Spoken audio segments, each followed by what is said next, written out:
My name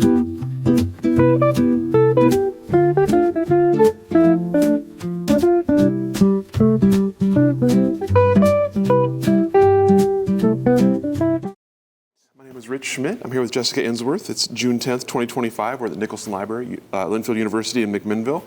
Jessica, thank you so much for joining us today. First question, let's get started with why wine? I think it was probably a pretty natural progression in my life, just depending where I started. I grew up in St. Charles, Missouri, which is a little French trading village in kind of the heart of Missouri, right on the Missouri River, that Lewis and Clark started their expedition. So it's kind of a Daniel Boone sort of life. And my dad was in the Marine Corps and served in Vietnam, and then he was a driver and a warehouseman for Hussman Refrigeration and Coca-Cola, and then and Pittsburgh Plate Glass. And my mom was really entrepreneurial. We had, her family had been multi-generations in this little town. I went to the same high school as my great-grandparents, and same schools. And so she was just really entrepreneurial and was really invested in the town. And it's really close to the Missouri wine country, which is in Augusta, Missouri, which is the first AVA in the United States that was started in 1980. And as my mom had these kind of cool businesses that she really worked with women, primarily that were crafters and artists, she eventually moved into this wonderful brick mansion that was built in 1865, called the Martin Becker House. That was this big, beautiful Victorian property. She and her business partner, Sherry Fender, and they started a restaurant there. And it was a block from our house, and we were right down the street from Lindenwood College, which used to be an all-women's college. So it was really kind of a neat time to watch women be very entrepreneurial and very supportive of each other.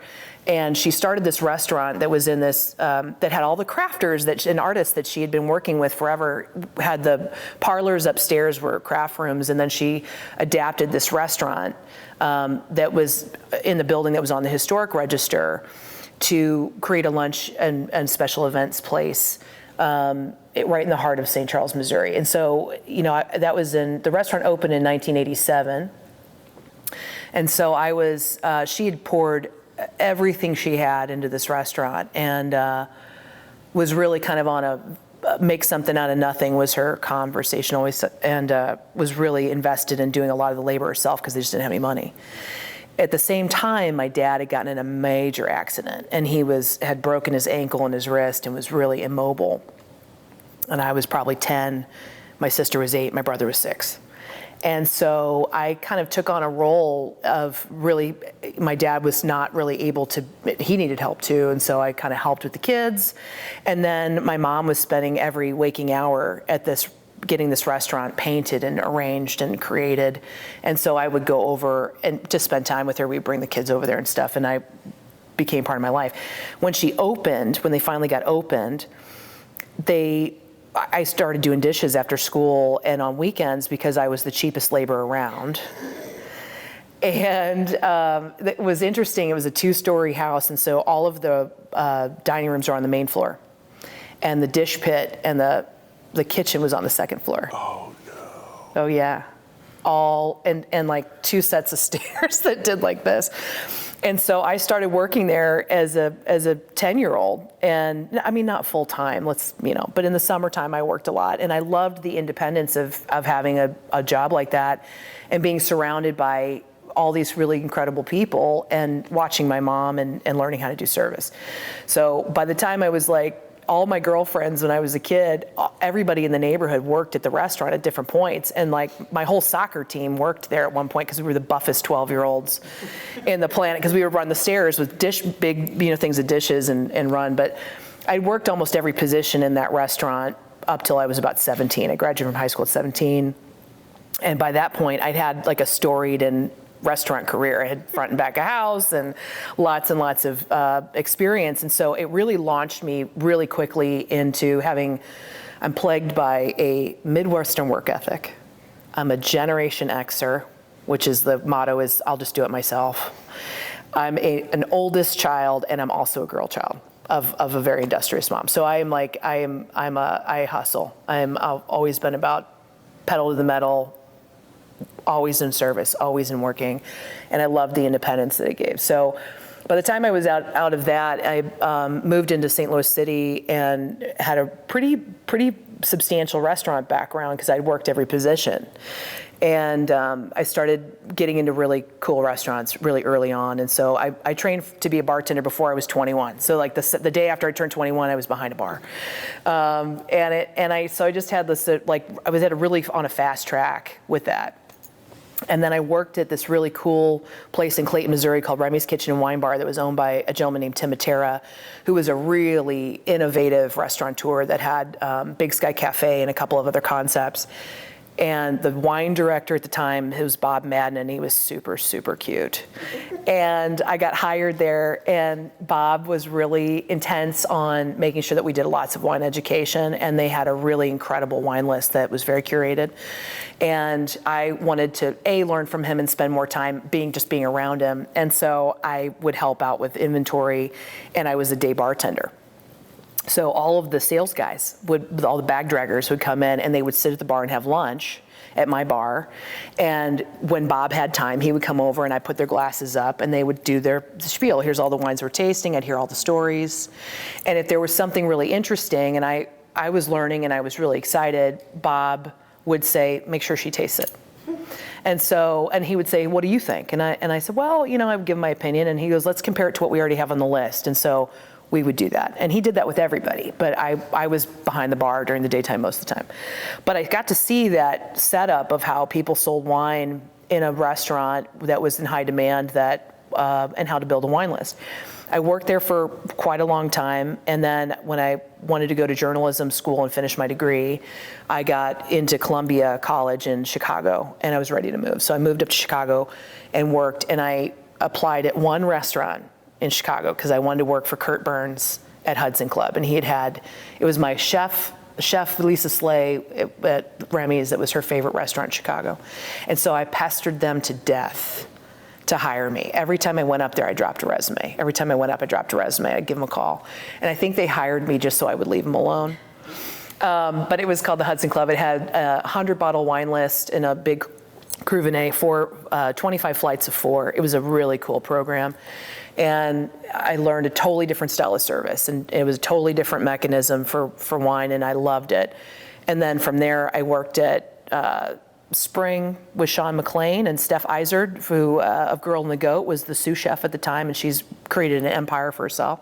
That was really neat. I learned a lot about fine dining service there. And then my last real major job in Chicago that was owned by Tom and Jeananne McDonald, and it was like the mecca of wine in Chicago. Every trade person came there after work. We had a massive wine list. It was encyclopedic. We had all the cool shit, and we were these really eager 20-somethings that I worked with Jeremy Quinn and and Vicky and Jason, all these incredible people, and people that have gone on to have really monster careers in the wine business. And I was at the original location, and everybody from Alpana Singh, who was one of the first MSs and female MSs in the country, they all came there after work, and they would hang out with us, and we would have these crazy wines. Part of the program there was that they would pick a new wine region to travel to almost every other year. And in my season that I was there, I worked there about 3.5 years, we came to the Willamette Valley. And we had to take care of our flight, and then they hooked everything up. So the owners and the management stayed at Archery Summit, the chefs stayed at Domaine Serene, and the rest of us ragtags stayed at the Argyle Nut House. And it was the coolest experience I'd ever had. So those are 3 of our wineries, but we did 3 wineries a day. We went to Ponzi. I met Maria and Louisa Ponzi for the first time in their original location. We went and met Scott and Annie Shull from Raptor Ridge, and when they were working out of their house and they had their dogs everywhere, it was great. We went to Maysara, and I met Jimmy Brooks, and among a few other places, but that experience, meeting Jimmy Brooks, it changed my life.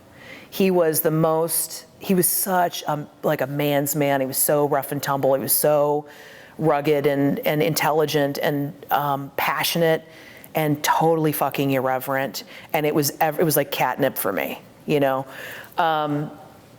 And I think I was smitten with Oregon at that point. I loved the beauty of it, coming out of a really concrete environment in Chicago to this really stunningly beautiful place. Everybody we met was cool and interesting.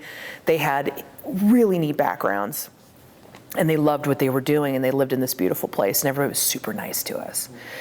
And that experience was epic, and I got to meet Mo and Flora and Momtazi, and I said to Mo at one point, I was like, what is it that you need right now? And he goes, well, we really need to set up new markets. And I said, well, I can do that, and I can do that from Chicago, and you don't have to pay me. I said, if I land something, you pay me commission if I land something, but it'd be a good learning experience. And he goes, okay, that sounds like a good deal.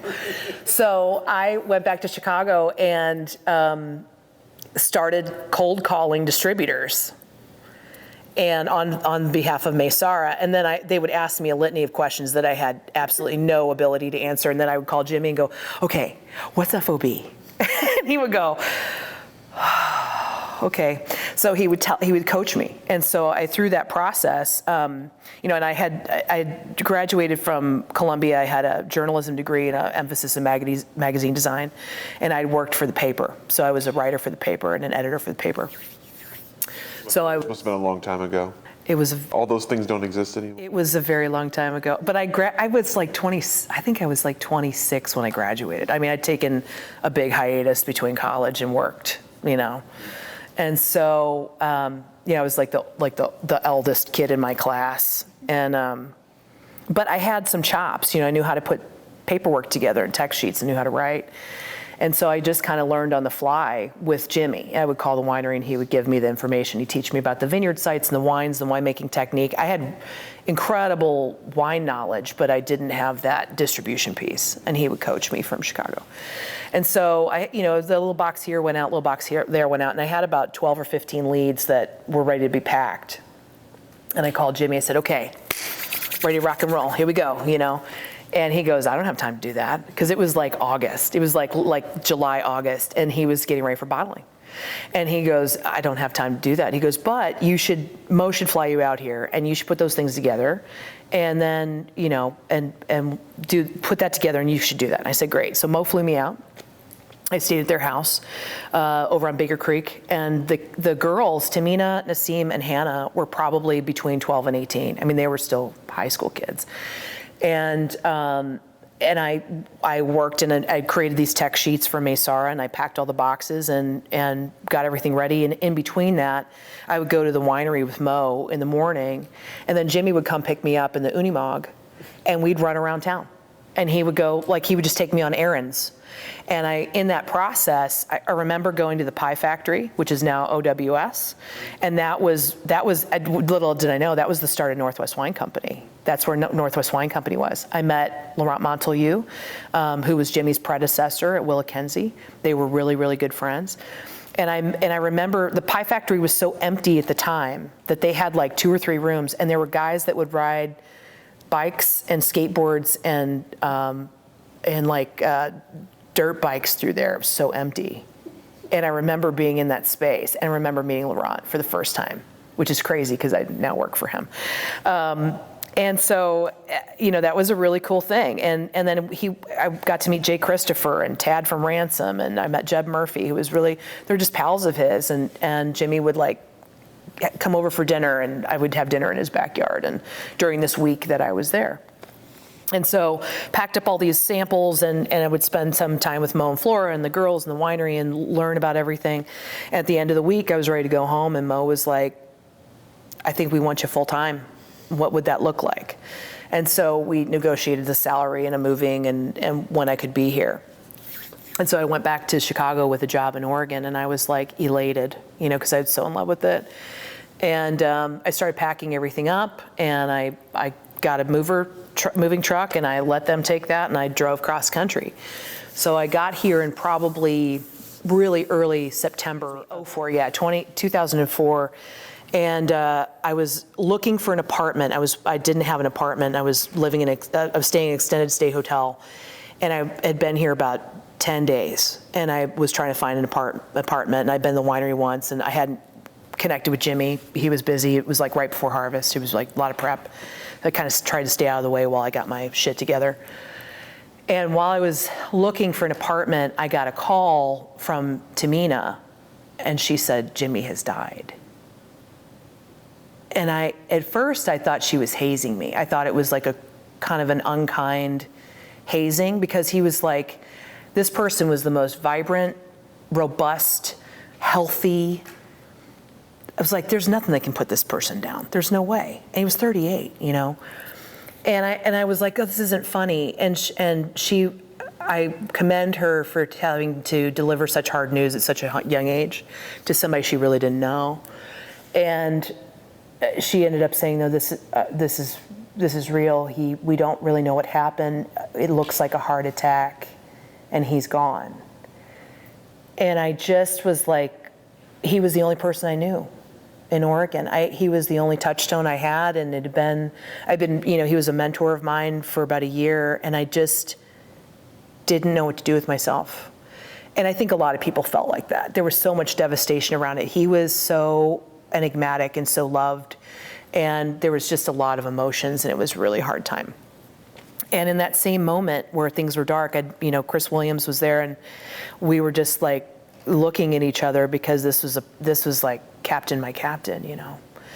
And then all these people started to show up and make the wines for them, and they came at all hours, and in the morning and in the afternoon whenever they had a break. And it was like Steve Dorner and Jay Summers and all of these people came out of the woodwork to not only make Maysara's harvest that year, but to make Jimmy's wines for Brooks out of Maysara's property. And I don't remember a lot of it. I really tried to stay out of the way because I wasn't seasoned, and I didn't know what to do with that time. But it was an incredible experience to have watched and have been part of in a tragic way. And then I did that. I worked for Maysara for a year, and as a national sales manager, it was super green. Everything in the backyard in Oregon was self-distributed, so I did all the deliveries. I took the order, got the check, did the delivery, picked it up, and I did that for about a year. And then we were able to get them with Columbia Distributing in Oregon and Washington, which was the right move for them at the time. But I worked myself out of a job, which was okay, because I think it was a good time to move. I was living in Portland, and I had taken a job because I really didn't have any friends. And I had taken a job at night bartending on the weekends at Mamma Mia, which was Mother's second restaurant. It was Lisa Schroeder's place. And my first friend was Savannah Ray. And I worked out of there, and I basically started a restaurant job. And in that course of that time, the IPNC was looking for wine servers. And so Savannah and I went together, and we served at IPNC here at Linfield College, 20-something years ago. And we did our first IPNC together as SOMs. And Tyson Dutta was one of the captains, and Erica Landon, and Erica had been a client. So I started doing, that was my first IPNC, and I did 20 IPNCs after that as a wine som and a captain. And there was a group of us that worked IPNC as SOMs, like all over all over Bryan Hill, Dawn Smith, Jeff Lindsay Thorson, Kristen Young, Savannah, myself. There was a group of us that had done IPNC and for a lot of things. Then we started getting tapped to do other events, so Classic Wine Auction and Salud, and we got tapped to do all those big events. So I got really involved in kind of doing service from a standpoint of being able to represent everybody, being brand agnostic, and just being someone who has an extra set of hands, and I got to meet a lot of people that way. I started, when I left Maysara, I foolishly or bravely, depending on how you want to look at it, started what I called a distributorship. It was really actually more of a brokerage called Peacock Wines. I had started work on a very, very substantial tattoo of a peacock down my back, and everybody called me the Peacock Wine Lady. And so I had all these contacts and no wines, and so I started going to these little indie wine tastings, and all these little brands would come out of the woodwork and go, we don't have anybody selling us would you consider representing us? So in the early days of Peacock Wine Company, my motto was like, if it's 2,000 cases or less, I'm kind of your gal. If you don't know shit, you and I are going to be dipshits together and figure this thing out. But I had incredible brands. I had Barron from Sharon and Bill Barron, which is now today Ruby Wines. I worked with Jay McDonald for a minute from EIEAO, and that was really fun. I worked with Stephen Carey at Yamhill Valley Vineyards, and that was an enormous education. He was a treasure trove of information. I had Dean and Annie Fisher from Medea, incredible people. I had Rich Cushman from Viento, so I had things out in the Columbia Gorge. Tim Schechtel from Aaron Glen. I had a brand from San Juan Vineyards up in the San Juan Islands, and a couple little hodgepodge here and there that I did a few things with Trinity Wines, and sort of built a portfolio that I did a lot of education, and I was like, did a lot of demos and just hustled. I was a hustler. And so I worked really hard, delivering wines during the day. Did that for about 5 years, and I worked bartending and at restaurants at night.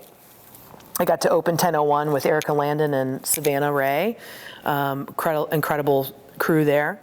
Worked in a couple different places, but then, I was running out of gas on that. It's hard to do a brokerage the way that I had it because I didn't have enough meat on the bone for me. So I sold it, and it was really cool. I got to sell it and pay everybody. So I didn't owe anybody anything, and I was like, serendipity.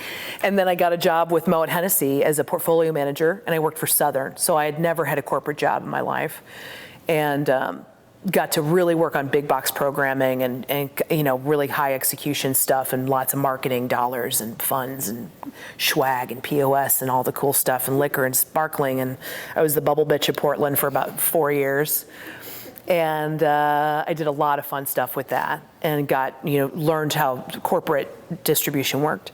And then when that was finished, I got headhunted to be the GM of Angela Estate. And I did that for about 8 years. And they'd been a little bit rudderless, I think, in the market, and so I got to learn everything on hand from that. I got to build a tasting room, and I had to hire a hacker to get in the website and redo that, and we redid packaging and really worked on a national scale. Angela Estate was one of the few brands that was in the Jackson family portfolio. It was the first Oregon brand in the Jackson portfolio, and it was the one company that they didn't own. So Anthony Beck and Barbara Benke had a relationship, and Barbara owned Jackson Family, and they were really looking at Oregon as a viable new market to get into. And so we were kind of the guinea pig. So we were, I was like going out and doing a lot of education. They knew how to sell Chardonnay and Pinot Noir front to back, but not from Oregon, not from the Willamette Valley. So the first 3 years that I worked for Angela Estate, I did GSMs and and meetings and education all over the country, and they had an army of MSs that worked on their team, but they didn't know much about Willamette Valley, and so that was like my kind of entry level. And then they bought Wilkenzie, and they bought Grand Moraine, Zena Crown, started La Crema, and built that whole portfolio up, which was pretty substantial, and Jackson Family did along the way. And then they hired smartly Eugenie Keegan, who was the GM originally, but she had been my mentor when I had Peacock Wines, and she helped me along the way. So I was with Angela for about almost 8 years, and then that whole regime was changing, and I got to go. I then found Laurent again, and he brought me to Northwest Wine Company. So I've been there about 5 years now, and it's really interesting to from that 20-year arc to come back to, one of the first people I ever met in Willamette Valley and work for him. So now I'm, my official title is VP of Education and on-premise sales, and so I do a lot of programming and private labels. But I think the success of all that, I think I've been at the right place at the right time with the right skill set and the right desire and the push. I've pestered my way into almost every job I've ever had with a lot of effort. And people are very patient, and people have been insanely kind to me, and helpful, and really, I've had a lot of mentorship that is now I get to pay that forward in some capacity. But people here take the time to make sure that you are on a path of success, and they invest in you as for the greater good of the community. And I love everything about it. Everything about Oregon, all my instincts were right. And I made the best friends of my life here. And I'm incredibly lucky to be doing what I'm doing. And now I get to do, like, drag a bag, do education, do distribution, set up national markets, do programming, work with restaurants. So everything that has been in that has been a culmination of all that today, which is very cool. It's a good arc, good circle. It's a good arc. Mm-hmm. I have lots of questions. I'm going to back up a little bit. Go for it. All right. Let's talk about, I want to go back up to even before wine became the thing. You mentioned going back to journalism school. I'm curious, at that point in your life, what were you hoping to do? What was your career path at that point? You know, I think when I wanted the discipline of writing. I was a good writer, but I wanted to have a formal discipline in writing. I didn't necessarily want to be a journalist. You know, I loved to tell a story. I loved to find the through line, the thread. I love research. I still do a lot of research on, I've done a lot of research on, when I work for Angela, the deep dives into the property. There's a treasure trove of information here in the Willamette in terms of people who kept records. So I would go and search, like, the McMinnville Deeds and Assessor's Office and search the deeds and figure out who owned what. And then go what used to be the Lafayette Historical Society, which has now moved over to out here, out in Yamhill. They had the most incredible archives of things. So I love doing, like, looking at plat maps and doing that's my version of investigative journalism, and then finding out how to tell the story so that it's true and it's accurate. That's probably where it's come for me. I love genealogy. I like to do that stuff. So for me, it's been about deep diving into who was in this place prior and how did that place become what it is. Highland's a really interesting one from that perspective. If you look at the donation land claim system prior to that and who owned, it's still like a Rubik's Cube. It's like trying to find where all the pieces met. I thought I had it, and the second I think I have it, then I find another piece of information. I'm like, fuck. And then you go down the deep dive of that. So I always wanted the discipline of journalism. I love the writing process. I like the investigative part. I also love to create marketing pieces. I really like to make tools that people can use and apply. I ask an insane amount of inane and redundant questions that people are patient enough to answer, now I'm able to take very high level viticultural concepts and disseminate that down to something that's digestible for the trade and for the public. So that to me is like where the marker of success is. And then how do I take that and create a storyline that we can follow, taking into account all the different learning styles that people have. Some are visual, some are auditory. Some need to, just to build all of that storyline. How do we do that to let people learn? So even if they take 10% of what we say, they can digest it and apply it in their life. I think where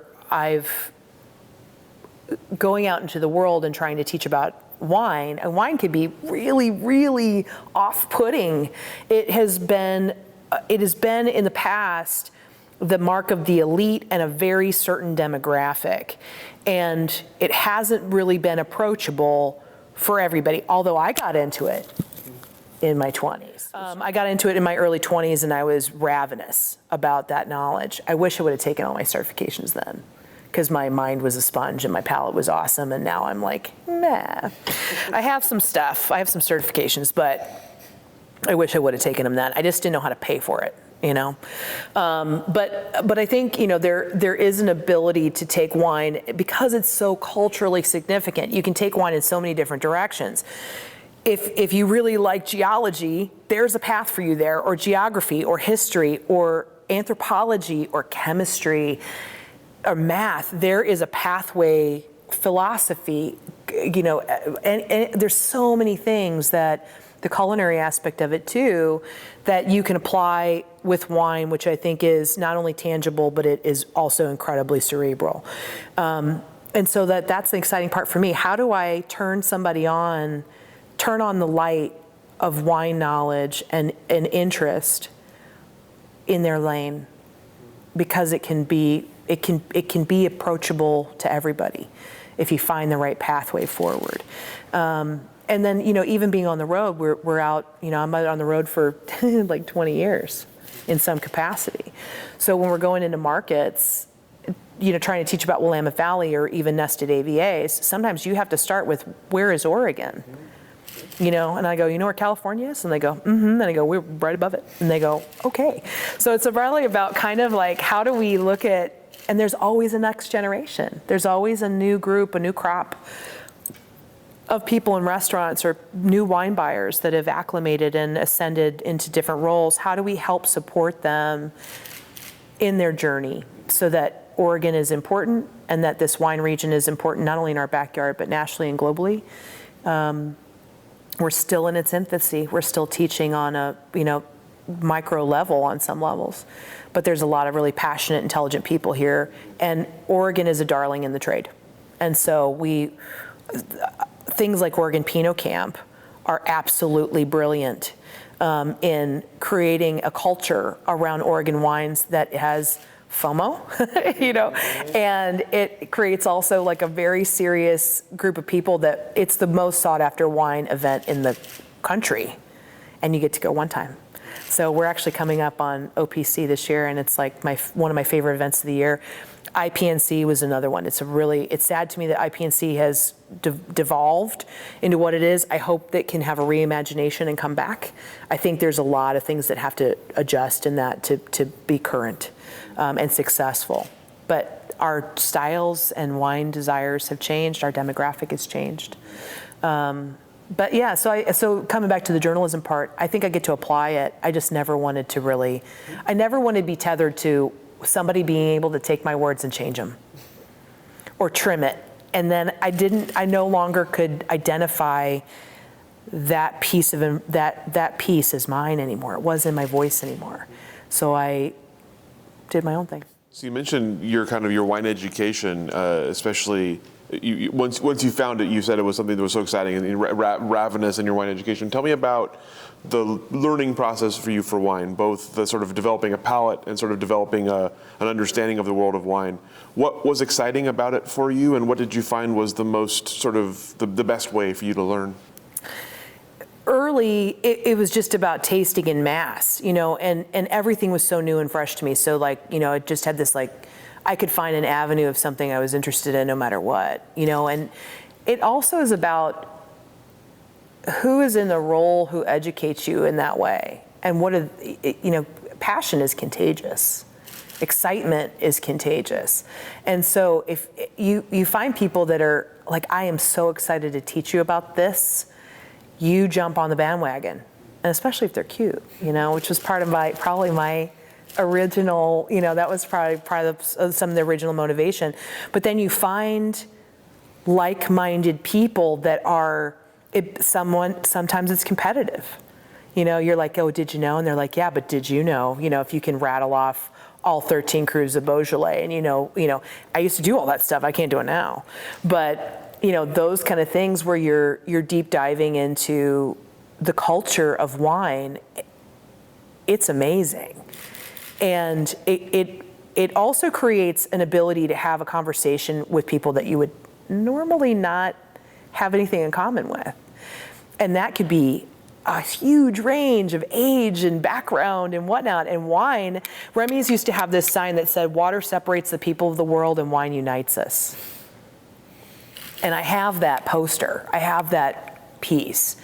And that was that's the truth of it. We as people in the world, we're separated by lots of things, not just water, culture and religion and dogma and background and all of those things. And in some way, wine sometimes can bridge that gap and gives you access in a very intellectual way to really interesting people. And some really not interesting people, but who cares, right?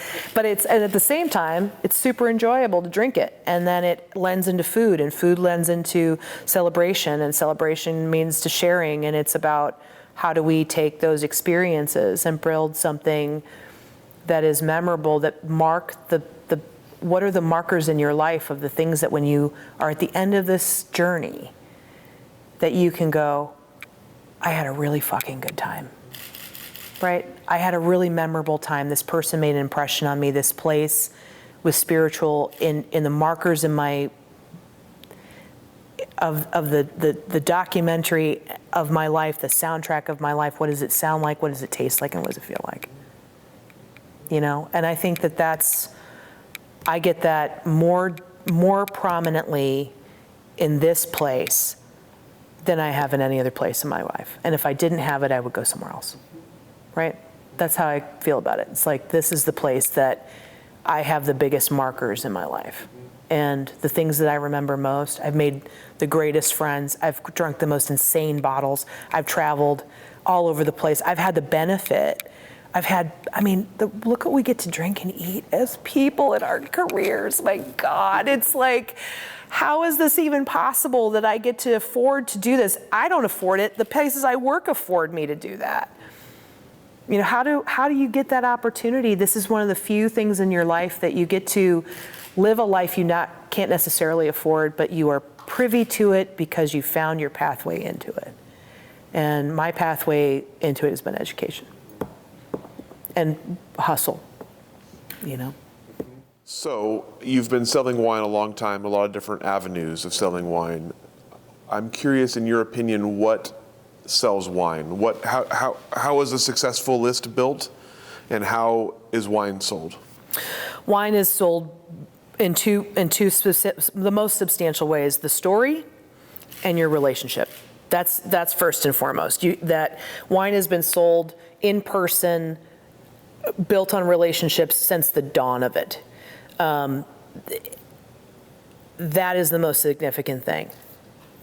The story is really important.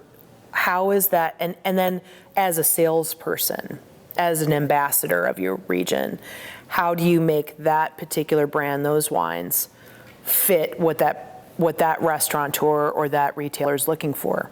Sometimes it doesn't. And I think you have to have the audacity in some ways, and also the honesty to say, this isn't right. This doesn't make sense for your program. Or I really think this is amazing for your program, and here's why. This is something I think you can get behind. What helps in the Oregon story is that we have stewardship. That is first and foremost. There are people that are here not building brands for brand's sake. They are building a legacy of stewardship and responsibility and sustainability.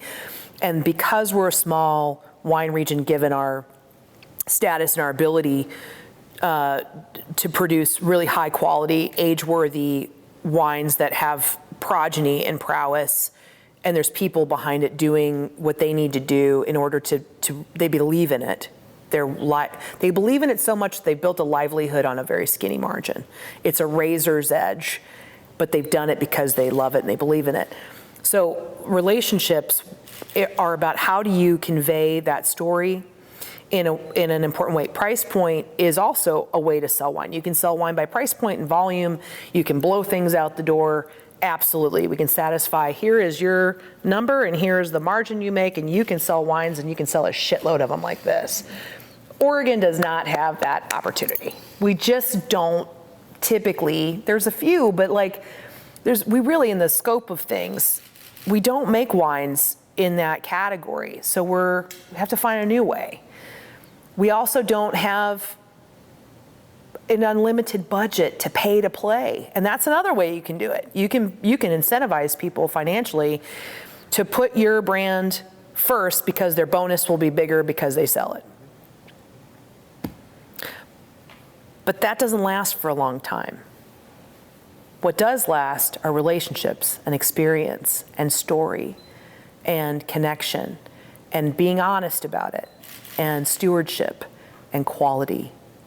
And Oregon wines deserve to be on the global stage. They're important. Willamette Valley has done an exceptional job of being very proactive about supporting each other and also being innovative because you can't pay to play. So I think that's one piece of that, on relationships, and that's why the salesman is so vital. You see things in the distribution that they're trying to eliminate the role of the salesman and have you punch an order in a system. That's great, sure, for convenience. You can try and AI the shit out of it. It still has to be tasted. It still is tangible. There's something that you cannot mechanize, which is presenting a wine appropriately at the right temperature, at the right time, in the right account, and telling a story and tasting that wine with that person. That's something a machine can't do. And sometimes, and I would say the dominant amount of the time, people buy wine because of who's selling it. They buy wine because of the experience that you create. And it's even better if you can get them here and show them what you do and that there are people behind it. That's the other thing. Wine's an agricultural product. It has to be farmed. And so there is technique in that. There is intelligence in that, in viticulture. And then the vinification process. Winemakers are the most calibrated, intelligent people I've ever met. They have this tuning fork that is the most sensitive machinery that you can ever have. You can't mimic it in a lab. You can't, in my opinion, you can't do that. It's important that you recognize the human aspect of winemaking. It's the only liquor product that's made on its own. You take a thing and you usher it forward. You basically kind of steward it or shepherd it into where it's already going. That's the only alcoholic beverage that does that. It's alive. You don't kill it first. It's alive. It's a living thing. It's food. And so you shepherd it to where it needs to go, and you don't tinker that much, at least not here. Beer, any kind of spirit, is all about the hand. It's not about the land. It's all about what you've done to it, what treatment you've added, what process you've filtered, what flavoring or coloring that you've added to it. Every other alcoholic beverage is like that, except for wine. And so it needs a different component. It needs a different skill set, in my opinion, to sell it. So you talked about kind of your initial introduction to Oregon and being pretty smitten with the place, and then having this opportunity to come here and work full time, and then kind of having the bottom fall out as soon as you got here when Jimmy died in 2004. So tell me about your kind of reaction to that. Did you doubt? Did you have second thoughts? Did you ever think this wasn't really the place you wanted to be? Yeah, I had that was a really hard year. I had not ever experienced not being able to make friends really quickly. And part of that was, it's not because of lack of trying or also lack of desire from other people. People are very respectful here of if you must want to be alone. You're at the bar by yourself. That's not what it's like in Chicago or St. Louis. You stand at a bar and they're like, hey, what's your story? Where are you going? You don't have, it's like almost invasive into your space. That was hard. I wasn't sure if I had a job. I didn't know if I wanted to work in wine without his mentorship. But I've never been afraid of a challenge, and stupidly sometimes I was like, I'm just going to power through this and figure it out.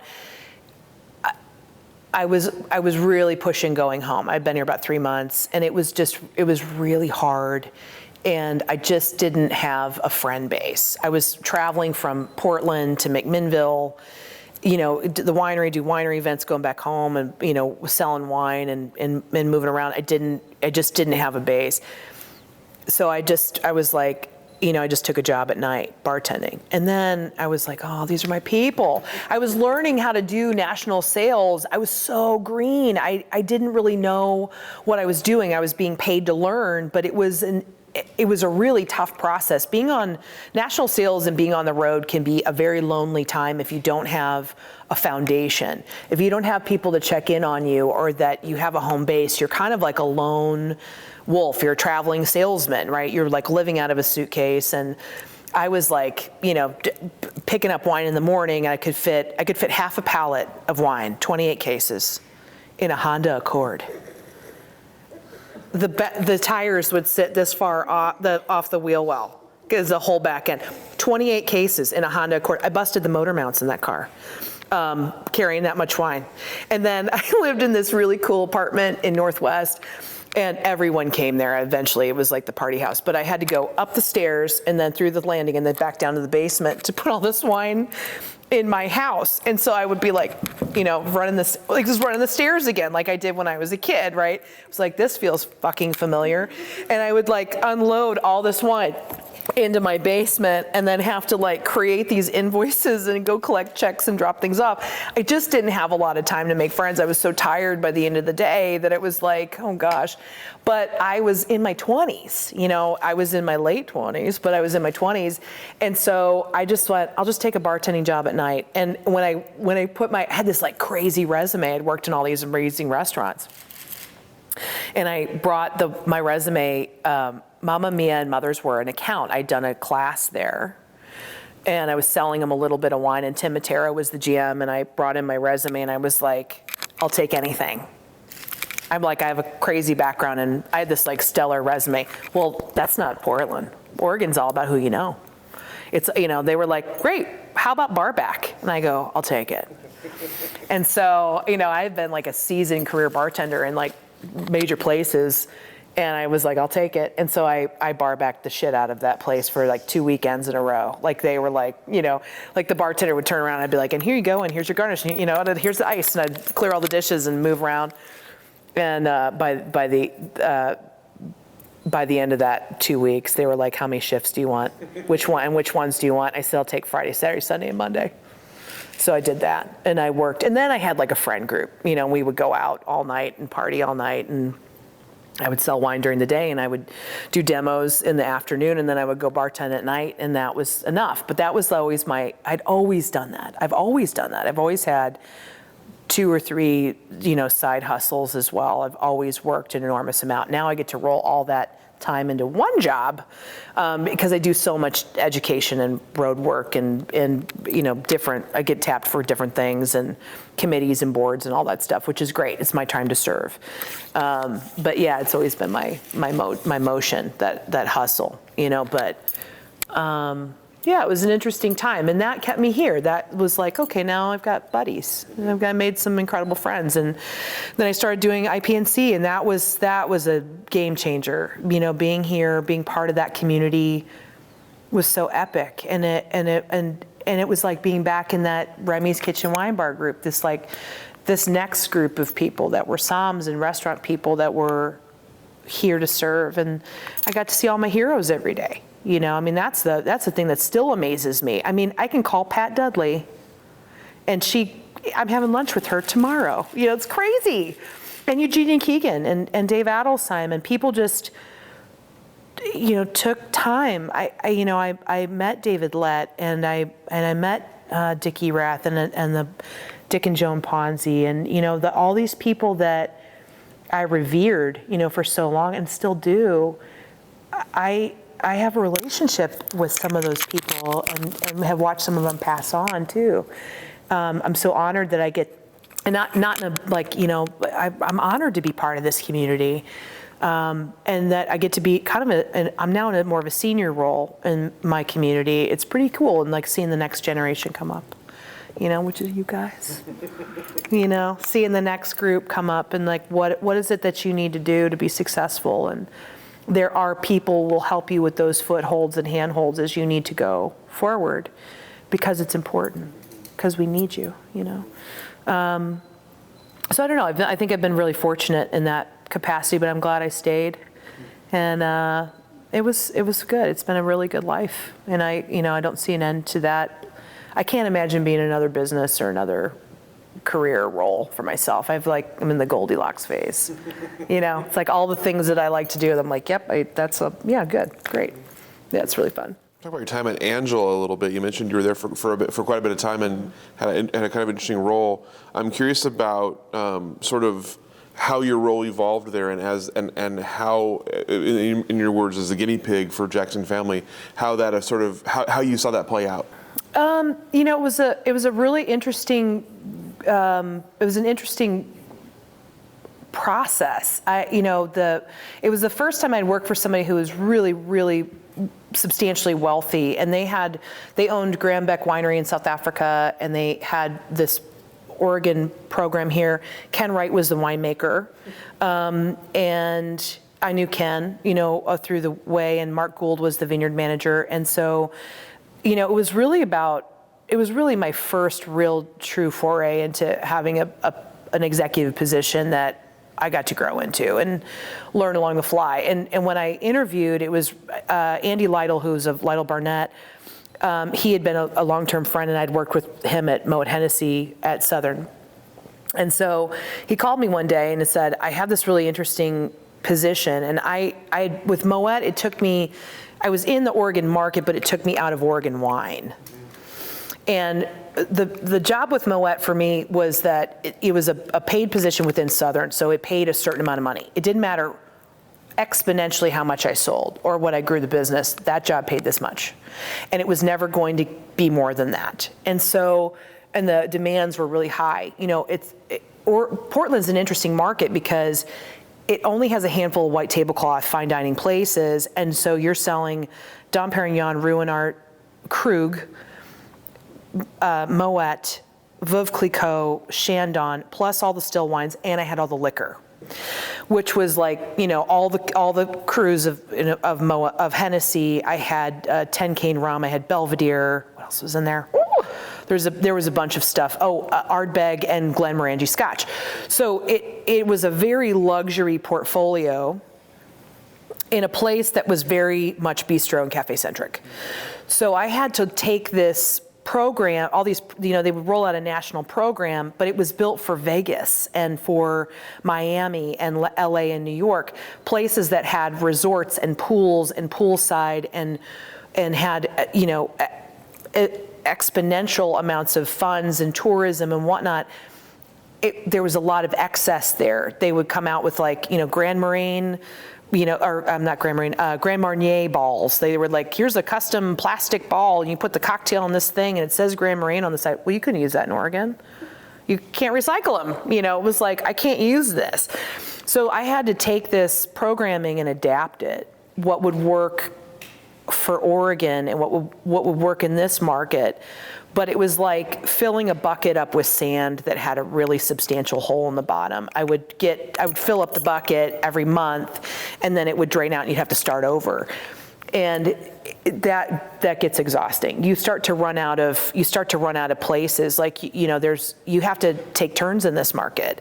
You could have Clicquot on by the glass for X amount of time, but then you've got to give some time and attention to Perrier-Jouet, and you've got to give time to Fouillat, and which are different distributors. You have to share the placements, and that was not the culture of Moet Hennessy. They wanted you to have marks on the back bar that were visible, marks on the cocktail list of cocktails that had branded with your product in it, things by the glass, things by the bottle, and have a really substantial amount. They wanted the share of the business, and you had to do all that reporting.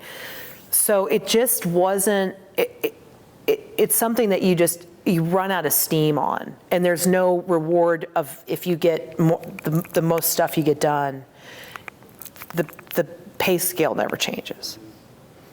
So, and I was out of Oregon wines, and so I had missed that. I've gone from really, really boutique-y, kind of funky, small production things, the mom and pops, and really doing this very grassroots campaign to build brands, to very, very established brands. I was trying to keep up with the programming.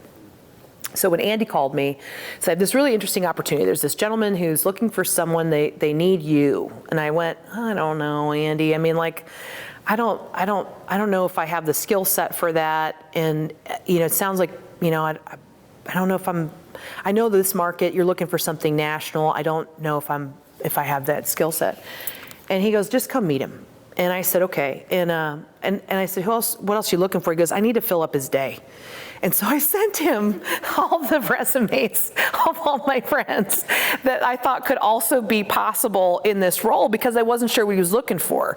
And so I was like, well, you should talk to this person for this kind of background, and so I helped load the day of the interview day that I was on, which is hilarious. Now thinking about it, and we had a great interview, and it was really cool, and the project was neat. And the wine was beautiful. The wine was beautiful. I think I was tasting 2010 and 2011 that Ken Wright had made. They were beautiful wines from mostly the Abbott Claim Vineyard. The packaging was decent. The pricing was right. The volume was good. They were nice people. They lived states away, so it wasn't like they were not going to micromanage me, which I was like. And they said, basically do what you need to do with it and don't fuck it up. And I was like, well, you got nothing built right now for the most part, so okay, I'll do my best. So I ended up doing that, and I really got to build a lot of stuff. I got to build a website, and then we had to do a rebranding because there was something that was really similar in the market, and really work on all the materials and build the story from scratch and all of the different concepts. We built a tasting room. I hired that team. We built a wine club.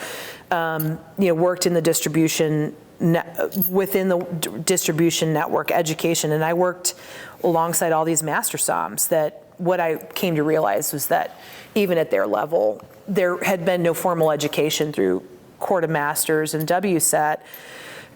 What was taught about Oregon was between a paragraph and a page. There just wasn't enough wine in the pipeline, and those organizations are international. They're based out of Europe. So that Oregon was, 1% of the wines in the United States. There just wasn't enough of it to garner more time on that educational. It's still kind of like that. Even though now we're 2.4% of the wines in the U.S. So it was kind of exciting. It was like kind of teaching masters about stuff that I knew front and back, and then, and had been teaching about for a long time. And it was a really neat way to look at being part of a portfolio that had a very big stick to swing. They had a bigger bat than I had ever had. So it garnered some more. I got attention from people that I would never get attention from working if it was just an independent brand. Being part of that portfolio, you got to see the might of it, of leveraging brands together, of seeing that, that prowess of Kendall Jackson. And there were some really great people that gave me a lot of time. And so it was good. I mean, I got to do lots and lots of things, and I got to sharpen my talons a little bit and hone my skills, and it was good. And then there was a huge shift in what they wanted to do, and bought Abbott Claim, and they're building a winery. So, and hired Alban Desbellieu, who's a brilliant winemaker. And I think that they had outgrown what I was capable of doing with them. They needed a fresh perspective, and so they did that. And I was serving on a lot of boards and committees, and Laurent was sitting next to me at a meeting, and I said, I think I'm moving around. And do you know anything? And I think I'm ready to move. And he goes, really? And I said, yeah, I do. I'm like, do you know, just let me know if you hear of any, because Laurent knows everything. And I said, if you know of anything that's happening, if there's any opportunities where you think I'd fit well, let me know. And he goes, hang on a second. He went out and made a call. And he comes back and he goes, can you meet me and Robert on these on the state? And I said, yeah, I can. And then I had a few other interviews, and Northwest fit what I wanted to do in the skill set that I had most appropriate at that time. And they, I said, well, how do you want me to get started? And they go, well, the thing that you do, that you're just you? And I said, yeah. They go, we want you to do that. And I go, I could probably do that, So it's been really good. It's been really cool to watch the trajectory of that company and to be part of. It's such a neat company that gets to touch so mwillamette things. It's the largest vineyard holder in the Willamette Valley. It's a really farming organization. It built on the principles of what it was at the Pie Factory, which was, one pillar of it is farming, but another pillar of it is an incubator to help wineries manage what they need to do, give young winemakers their start, use an incredible amount of skill set. That's one part of it. We do, and that's custom crush. We do private labels. We do national stuff, national sales. And we have two brands, Highland Estate, which is such a cool property, that's such a historic property, and Westmount. I get to build a lot of brands. I work with restaurateurs all over the country and build private labels. And so we take their intellectual brain power and make a label that fits what they want to do. That's probably the biggest growth that I've seen in the last 3 years is in private labels. It's where they're not on Wine Searcher. They own the inventory. The price is fixed. They have a set something they can hang their hat on. They can control their own margin. So that's where I see the biggest amount of growth, at least for me right now, in that vein of our business. And our team is incredible at doing that. We have an amazing winemaking team. Laurent has now retired and is still working on the Selena project, which is the legacy built for his daughter. And Ann Sari and Brian Irvine are leading the winemaking and viticulture, or the vinification and winemaking at Northwest. And it's neat. We get to touch every part of the wine business. So I really get a lot of flex. Get the creative side, the education side, the national part, the brand building part. I still get to dip my toes in all the water that I want to, and serve. It's really cool. It's really cool. We're heavily invested in, the Willamette story and what we're doing, and being really supportive of that. So it's a great place for me to be. So take us through kind of a typical week or month for you in your gig. Is there a typical week or month for you?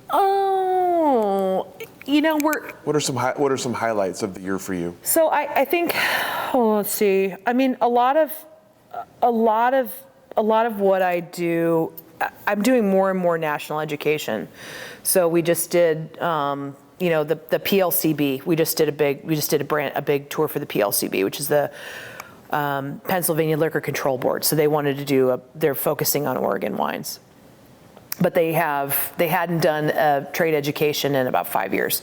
So I put together the education for that, and then we brought 5 or 6 wineries on a road show and went and did education for like 3 days in a row, and had all the wine professionals there that are the retail specialists that are part of the PLCB as a state-run stores, and they came and learned. And so we taught them about Oregon. So it's mostly like a lot of it's about doing a road show of education. So I've been fortunate enough to be asked to represent the WVWA, because I can be pretty brand agnostic. And thankfully the other wineries trust me with that information, putting those things together. So there's some parts of that. I work the market a lot, but I try to build the streamline of market work has changed. It used to be you would get some dates and you would go get in a guy or a gal's car for and hit 6 accounts, and you take them to lunch, and then, and then hopefully by the end of the week you do a general sales meeting and you teach them. I think that those days are shifting. I do still think it's important, but I'm more about being really strategic about the accounts that I see in a city. So I think the Oregon Pinot Camp alumni list is probably where I fish. That's my hunting ground first. So I'll try to make appointments with clients that I have good relationships with already, or somebody I really want to have the wines where it's appropriate, the wines in that market. I try to make those appointments. I try to work with the distributor about how do we impact the team in a larger way? How do we make sure that I'd love to do something for the whole team instead of 1 or 2 salespeople, make the most impact out of that, do a dinner, do an education, do some classes, and really try to make that market visit as robust and as constant and full as possible, so that we get the biggest ROI out of it. And that's really about being more strategic in each market. Going in with a plan is really important. Looking at what their inventory is, what the goals are for the year, and where you need it to go. How do you help steer that ship? That's part of it. I'm still on a ton of boards and committees here, so that takes up a lot of time, but it's a good time to serve and be part of the mechanism of what Willamette Valley and Oregon is trying to achieve, and look for ways to push that agenda forward. I do a lot of backyard work here in Portland, and the shift in hospitality work, our seasoned people that were really heavy in hospitality, has shifted again. So we have younger people on the floor that maybe don't have a lot of wine knowledge. So but it's always like that. It just seems like it's a larger group now after COVID. There's a lot of people that aged out or decided that this was an opportunity to veer out of service. And so there's a new crop. And so there's a lot of that. I do a lot of that education. Even our distribution sales reps have changed pretty substantially as well. So there's lots of opportunity to teach. I host a lot of trade people at the winery. and try to do that. I try to make things experiential. But I don't know if that totally answers the question, but I mean, I feel like I touch base. I do a lot of private labels. I'm sending out leads all the time on that, and following up and doing design work there, looking at how do we get ads in, how do we promote the brands that we have, what's the agenda. It really does follow what the sales goals are and where they're needed. You know, you have to really kind of look at the whole portfolio of what you're doing and make sure that you don't miss opportunities. And all of that's relationship based. It just comes back to that. Like, how do you keep those relationships healthy? How do you keep that pipeline moving forward? And then how do we keep the message going forward? I just try to be involved, just try to show up. That's, I think, the main thing, show up. We kind of have a tendency to get behind our computers and stay there, so we got to show up. You mentioned your ability to be brand agnostic, which I think is something that's a particular superpower people in Oregon seem to have about when they're taking Oregon outside of the state. Tell me about that role for you. What are the key things about Oregon that you try to educate on? There's so many parts of it. It's really kind of, you have to gauge what the audience knows. But I think there's some key points we want to do. We want to convey stewardship and responsibility and sustainability and our diversity of growing amount of diversity and of our education about that. We're trying to attract a new demographic of people because the one that we've hung our hats on for the longest time is aging out. How do we make Oregon attractive and approachable to a larger group of people? Because wine's becoming harder and harder to sell. It's not a commodity. We're not selling brake pads. There's really not a necessity for it. It doesn't have a function of that everybody needs to have. And so how do you create relevance and keep being in the forefront? Ageability, rarity, scarcity, responsibility, stewardship, appropriateness to wine lists. We make the best wines in the country, in my opinion. We do. They definitely have the most thoughtfulness in terms of their creation. How do we stay passionate in front of it? So, I think that in terms of what I'm trying to convey, it's about the people and the place that is special and why is it relevant on a wine list. Wine is substantially harder to sell today. Because it's been treated like commodities in a lot of places, a lot of horse trading that goes on, that I think, one distributor, portfolio decides to dump X, Y, Z, and then there's a scattering of things and a cannibalism, and then, it's pretty amazing. We have to weather those storms. There's headwinds all the time. Economics, we're in an interesting time politically, we're in an interesting time economically. And when you don't have something that doesn't have a function, you have to be more creative. And so we're having to weather that. It's an interesting time right now, but hopefully we're doing it because the quality is super duper high. And we're trying to be thoughtful and responsible about what we do. And thankfully, there's not so much of it that it can't find a home, but the buying trends right now are changing pretty substantially. There's a lot of adjustment happening in the distribution network of big places that are liquidating and closing or clearing house on their staff. That's a little bit of a heartache. So we have to learn how to weather that, and it definitely comes into play in your day-to-day life. How do you keep relevant, keep current, keep moving things along that fit what the economy needs and don't break the brand, where you dumb it down to such a level that you can never recover from it. It's a really interesting dance. But you still have to sell wine. You still have to move things along. So trying to find those opportunities to keep the flow, the supply flow moving. And so it's kind of an interesting time. I think it's exciting. It's also really scary. But we're figuring it out. A lot of us are.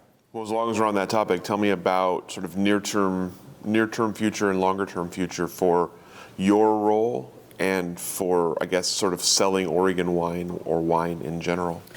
I think the education is going to be is so sought after right now that I feel very cozy and able to provide that. I mean, I think that is going to be. There's never a bad investment when you try to educate people and you try to make the time, and so I just reach out to where that is, and try to be available and like I'm doing an education this afternoon, at Red Hills Market. Perfect example.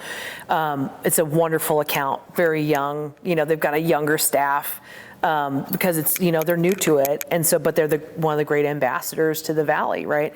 And so, like, just having a little bit of functional wine knowledge. So just start where they are and build from there, and then we build a little more, and then we build a little more.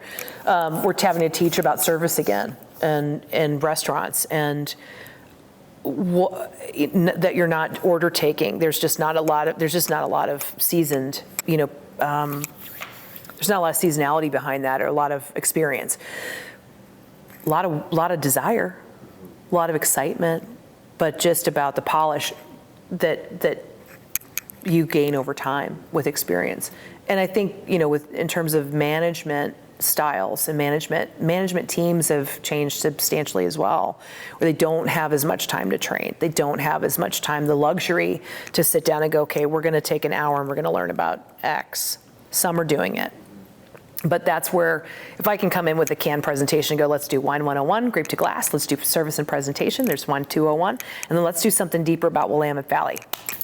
And I can adapt my presentation based on what needs to be done and answer some questions and hopefully light the spark, right? That's the thing, light the spark. How do we light the spark? So that there is a desire to keep learning where you don't turn somebody off from wanting to learn. And that's a real problem in wine. It's a real problem in wine. And then also, like, looking at more consumer things. How do we keep the consumer invested? How do we keep the excitement going? How do we do that? So I think educationally, I think there's a lot of opportunity about that. I think there's still, Oregon, I think, is still evolving and is important to a lot of the trade. And then fish where the fish are. We got to work on our backyard. You've got to make it important and relevant in Oregon. And part of that is showing up and taking the accounts that are already supporting your wines and saying thank you and having some gratitude and showing up and dropping a card and saying, hey, I see you. Thank you so much for your support of us. Thank you for the distributor rep who made us relevant, who kept the orders going. Asking what people need, whether that be a demo or a class or a dinner or, an excursion or swag. Some of those things that help people sell your brand and make your wines relevant on their list, increasing that. So there's lots of opportunities that I think in front of us, and also going after new business. So I don't think there'll be a slowdown in what all of us, especially in sales, can provide. I think it becomes more challenging. You have to get more creative. And be more innovative in that pursuit. But there's always someone who's eager to learn. You just have to find them. And then support also what you already have in place. I think that's what gets overlooked a lot. So you've talked through some of the things you've seen in Oregon wine and some of the sort of the growth of it over the last 20 years. Tell me about what Oregon wine looks like to you now in 2025 and where you see it going the next few years. I think we have done such a magnificent job of creating a culture around Willamette Valley Pinot Noir and Pinot Noir in general in Oregon. I think that has become synonymous as a touchstone. Willamette Valley Pinot Noir, high quality, yay. I think we've done an excellent job of that.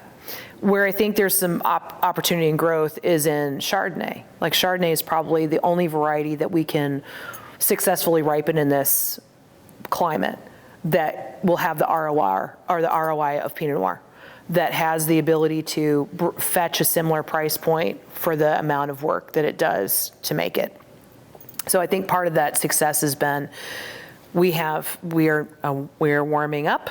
We have access to plant material and rootstock that is more appropriate for here. There's more know-how.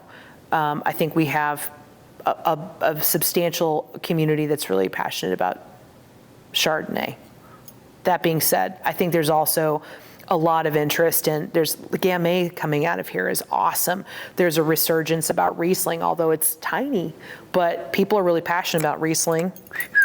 And some of these brands that are coming out, sparkling wine, I think has got a really interesting trajectory right now, thanks to Radiant Wines. And we didn't have a place that had the skill set and the equipment and the know-how to create sparkling wine in a larger capacity. And there's some excellent, it's like 5 wineries now that are exclusively producing sparkling. That's awesome. That's really, really cool. There's new wineries and vineyards being planted all the time in new and exciting places. You've got generational wineries that have now second and not quite third, but getting into that are taking innovation and moving things forward. I think we're taking a substantial stance on being certified. So there's only about 35 or 40% of the wineries and vineyards are certified right now. And that's partially because the paperwork sucks and so a lot of it doesn't apply. So I think there's a big proponent of moving us. We're probably 95% practicing, but they're 35 to 40% certified. And that you have to have the paperwork to make the claim. So I think there's a substantial amount of that. And I think even in tumultuous times like we have, there's some neighbors of ours and some counterparts that are having a harder time. We're really relegated right now to economics and politics. That is really hard. I mean, it's about the fear factor that is driving economy right now. Even if it's not actually being enacted, the fear factor around it is really directly affecting this economy, which is like Canada's our largest importer, and most of those contracts got canceled in some capacity. There's ice is all over Newburgh right now, unmarked cars pulling people over. I saw it twice myself in the last 3 days. So I don't know. It's an interesting time. It's about how do we pull together as a community? How do we insulate ourselves from the rhetoric? How do we make sure that we keep our heads straight and make sure that we're doing the things that we need to do that create happiness and joy? I mean, that's the thing. It's like there's a lifestyle here that comes from kindness and gratitude and intelligence and innovation. And how do we keep that in the forefront? How do we stay happy? How do we stay happy and protect and insulative in that process? I think that's going to be more and more important. So I think that the Oregon spirit of that will prevail through all the cloudy times, hopefully. It seems like a sliver of light in that. And people are incredibly kind here and helpful. And so hopefully that's what carries us forward, that we're taking care of our people and we're taking care of our land and our vineyards, and it comes out at the end of it. I hope so. Looking ahead to the future for yourself, tell me about anything on the horizon personally and professionally that you're excited about. I was trying to think about this the other day because I was like, what are my hobbies? Because I don't really know what they are anymore. It's like, what is it that I like to do? Like somebody like, I do yoga, and I'm like, fuck, I don't know. I mean, work for me is so, has always been so, satisfying and so validating for me. I get to put so much creativity into that role. I get to, on some level, I'm a performer. So like education is, I think, probably on some level, on a selfish level, I get to be on stage, and it like really suits me. I have a wonderful partner in home life and friends and dogs and house, and so it's like there's and I get to travel for a living, so I don't have a wanderlust. There's places I want to go, but it really comes down to like, how do I enjoy what I have right now? I don't have like big aspirations because I'm doing exactly what I want to do. I'm so satisfied and fulfilled in the role that I have. I financially make the money that I need to make to feel comfortable. I have a home that I was able to buy and invest in thanks to some good things. I've got great friends, and I don't know. I mean, I don't really, it sounds really silly, but I don't really want for more. I don't desire to have a bigger house or a newer car. I have a classic car I really like to drive that gives me a lot of electrical problems, but it's super boss. What kind of a classic car? It's a 1966 Chrysler 300 with a 483 V8 or 283 V8. Super fun. Gives me it's a fun one. It's a romper. It doesn't go very fast, but sounds real mean. And it looks really cool. So I don't know. I do that. I play with my dogs, and I hang out with my friends and spend time with my boyfriend. And I don't know. I've just did a bit of time on the Oregon coast, and it's, I like came over a crest and I just started crying because it was just so beautiful. I don't know. I mean, there's no other place to be than here. And I love every season of it here. I love every month of it here. I love I love all of it. And I don't know. I was trying to figure that out. I'm like, what am I missing in my life? And I can't really come up with anything, which is a pretty good place to be, I think. Not a bad problem to have. Yeah, I probably should have more self-care, whatever that means, and probably have an activity that gets me moving. And I don't know what that is yet either, but I don't know. It seems like a lot of work. I don't know. I don't really want for much. I feel like I've said this to myself a lot of times. If I get to live this life, if today is my last day, and I get to live the life that I have right now, would it be enough? And so far, that answer has consistently been yes.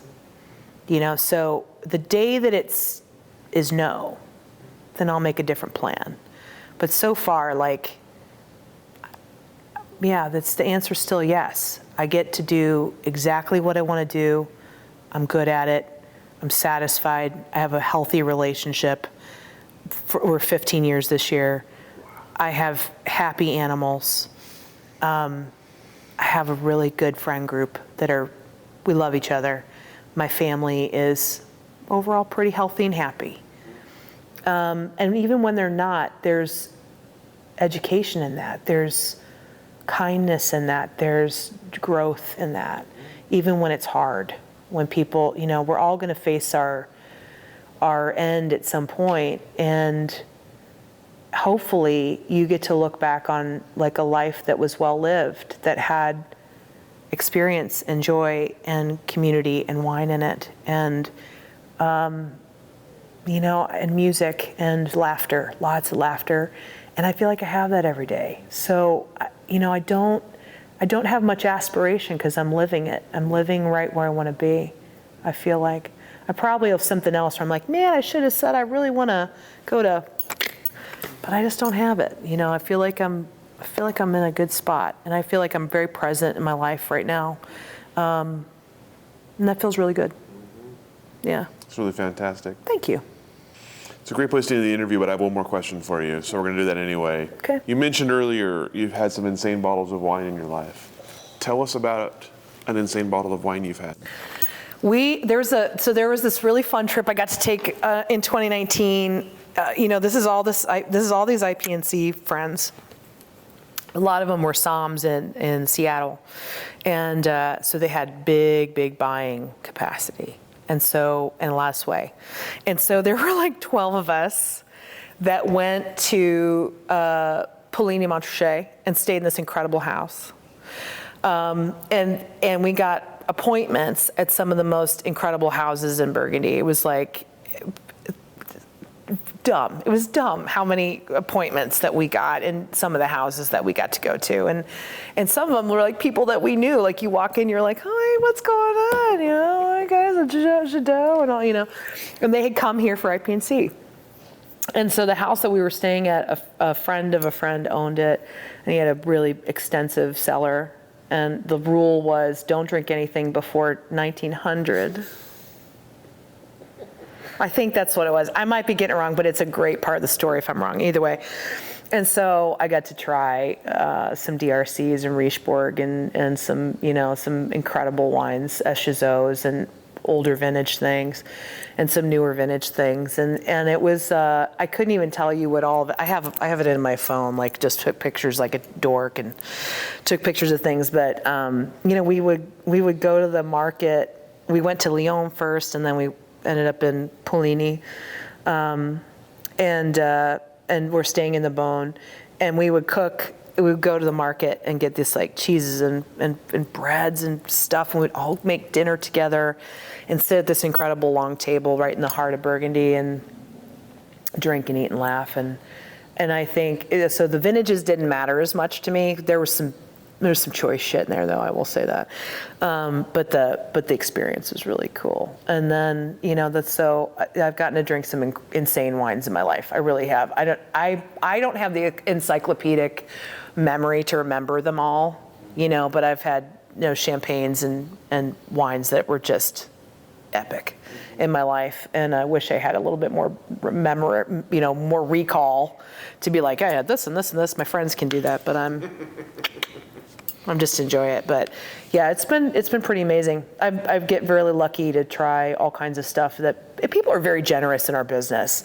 And it's really about sharing that experience, and I've been the beneficiary of that a lot. And hopefully, I need to start creating more of that, like on the reciprocal. But yeah, I've been very fortunate in that capacity. All the questions I have for you. Anything I didn't ask that I should have? Anything we didn't cover? I don't think so. I mean, I feel like I talked a lot.